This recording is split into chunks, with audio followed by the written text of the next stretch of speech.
na wengine wameipatia jina ya UTI yangu. UTI yako. Ikiwa unatafuta dawa za kukusaidia kupata ujauzito, hakikisha unazingatia mambo haya matatu ambayo yatakusaidia kujua ni dawa gani ambayo utatumia na uweze kupata ujauzito kiurahisi. Dawa ya kwanza ni ile ambayo kwanza itakusaidia kupandisha kinga ya mwili, sababu wanawake wengi wanapitia changamoto za upungufu wa kinga ya mwili.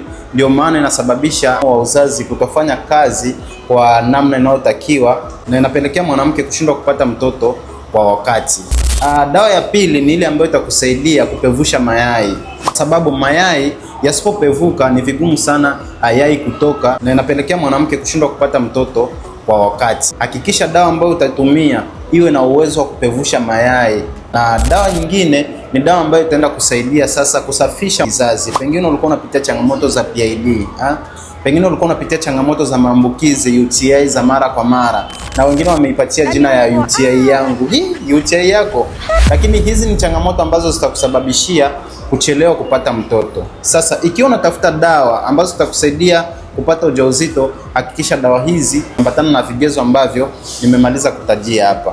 Basi ikiwa umejifunza kitu, unaweza kutumia wanawake 5 tu video hii ili nao waweze kujifunza kama vile wewe umemaliza kujifunza.